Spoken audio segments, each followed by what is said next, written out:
When I moved into my small house in Bristol, I thought I had found the perfect neighborhood. The street was quiet. Most of the residents had lived there for years. People waved when they passed each other, and children played in the cul-de-sac during the summer. The first person to introduce himself was my next-door neighbor, Peter Langley. Peter looked to be in his 70s. He had white hair, wore cardigans almost every day, and spent a lot of time tending flowers in his front garden. He seemed harmless. In fact, he was probably the friendliest person on the street. Whenever I came home from work, he would smile and ask how my day had been. If a package was left on my porch while I was away, he would often tell me about it before I even saw it myself. At first, I thought he was simply observant. Then the comments started becoming strange. One afternoon, I arrived home carrying groceries. Peter looked up from his garden. "Your new coffee machine arrived today," he said. I stopped walking.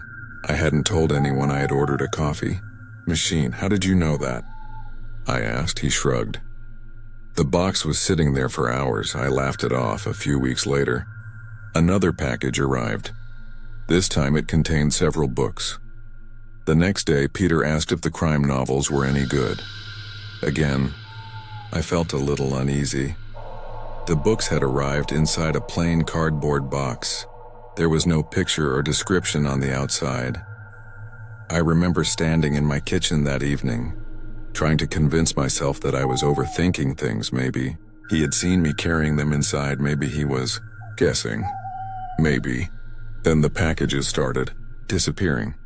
The first missing delivery contained a tablet, computer. According to the courier, it had been delivered while I was at work. When I got home, nothing was there. I contacted the delivery company and filed a complaint. A week later, another package vanished. This one contained clothing. Now I was angry. Someone was clearly taking my deliveries. I purchased a doorbell camera and installed it without mentioning it to anyone. For several days, nothing happened. Then another package arrived. That night, I checked the footage. At first, everything seemed normal. The courier dropped the package on my porch and left. About 20 minutes later, Peter appeared. I expected to watch him pick up the box. Instead, he did something much stranger. He pulled out his phone. Then he crouched down and took several photographs of the shipping label. After that, he simply walked away. I replayed the footage 3 times. He never touched the package. I couldn't understand what I was looking at. A few days later, I received a phone call. A company representative asked me to verify a purchase worth nearly £2,000. I told them I hadn't bought anything. The next day, another company called. Then, another. Someone was trying to open accounts in my name. Within 2 weeks, I learned that applications for credit cards and online financing had been submitted using my information, my address, my phone number, my full name. I was terrified. One evening, I spent hours reviewing old camera recordings. What I found made my stomach drop.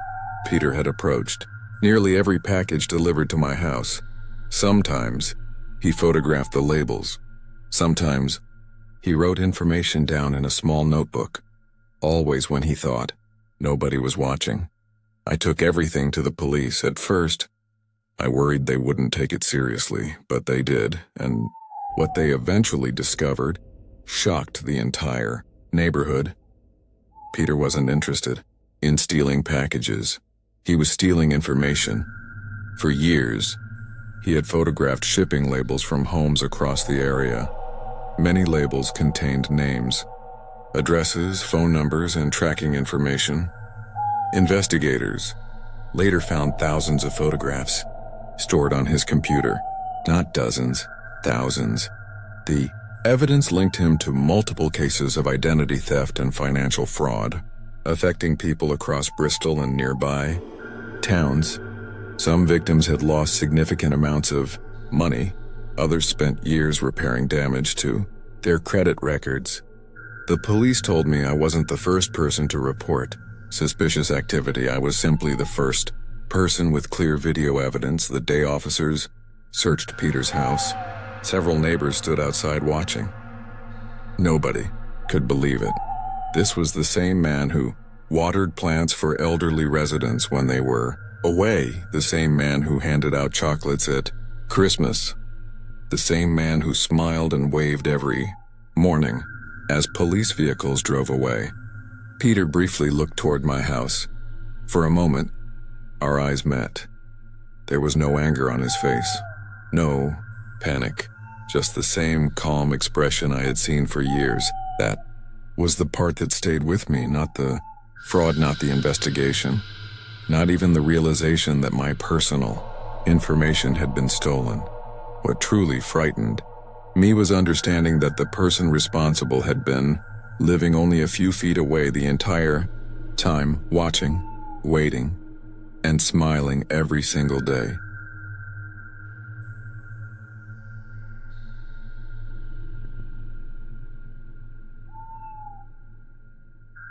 When I moved into a duplex on the south side of Minneapolis, I wasn't expecting anything unusual. The building was old but affordable, and after months of apartment hunting, I was just happy to have a place of my own. The unit next to mine was occupied by a woman named Sandra Keller. Sandra was probably in her late 50s. She was polite whenever we crossed paths, but she mostly kept to herself. She lived alone and rarely had visitors. During one of our first conversations, she mentioned that she had severe knee problems and avoided using stairs whenever possible. "I haven't slept upstairs in years," she told me with a laugh. "Everything I need is downstairs." At the time, it seemed like an unimportant detail. A few months later, I started noticing something strange. My bedroom window faced the side of Sandra's unit. Every night, usually around 2 in the morning, a light would suddenly switch on in one of her upstairs rooms. At first, I barely paid attention. Maybe she occasionally went upstairs, maybe I misunderstood what she had told me, but the pattern continued every single night. Almost exactly the same time, the light would stay on for 20 or 30 minutes before turning off again. One Friday night, I happened to be awake watching television when I glanced out the window. The upstairs light came on. As I looked toward the room, I noticed something standing behind the curtain, a person. The figure wasn't moving, it simply stood there, watching, outside. I stared for several seconds before the shape slowly disappeared from view. The next morning, I convinced myself I had imagined it, but a few nights later, it happened again, and then again. The shadow appeared so often that I began checking for it every night. Sometimes it stood perfectly still. Sometimes I could see it shift slightly behind the curtains. The strangest part was that I never saw Sandra go upstairs. Not once. Weeks passed, the situation started bothering me enough that I finally brought it up. One afternoon, I saw Sandra collecting her mail. Trying to sound casual, I said, "I noticed someone upstairs the other night." The color drained from her face. For several seconds, she just stared at me. "What do you mean?" she asked quietly. I pointed toward the upstairs window. "The light keeps turning on. I've seen someone standing there." Sandra's expression changed completely. She looked genuinely frightened. "Nobody should be upstairs," she said. I thought she was joking. She wasn't. Without another word, she hurried inside and closed the door. That night I barely slept. The next morning, I woke up to flashing lights outside. Police cars filled the driveway. Officers were speaking.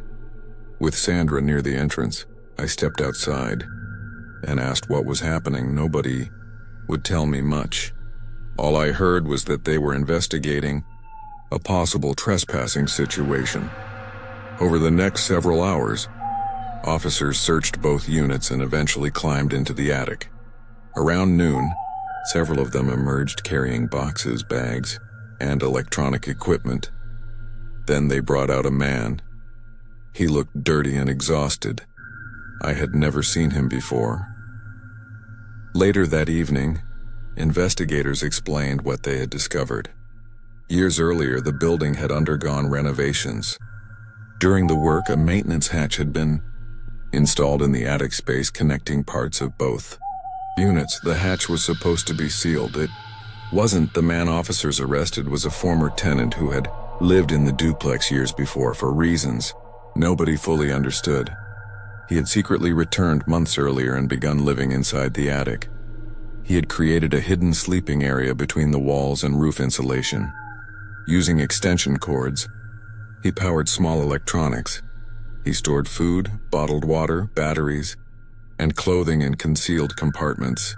At night, he entered Sandra's unused upstairs room through a panel hidden inside a closet. That explained the light. But what investigators found next was even worse. The man had drilled tiny observation holes connected to air vents throughout parts of the building. From inside the attic, he could hear conversations and watch residents moving through certain rooms. According to police, he spent most nights monitoring the people living below. When officers showed Sandra some of the evidence, she broke down crying. I couldn't blame her. For months, she had believed she was living alone. In reality, someone had been living only a few feet above her ceiling. Someone who knew her routines. Someone who knew when she left home. Someone who knew when she slept. The image that still bothers me isn't the police investigation or the arrest. It's that upstairs window, that motionless figure standing behind the curtain at 2 a.m. For weeks, I thought I was seeing a ghost. The truth was far worse. It was a real person. And while I was looking up at that window, he was looking right back at me.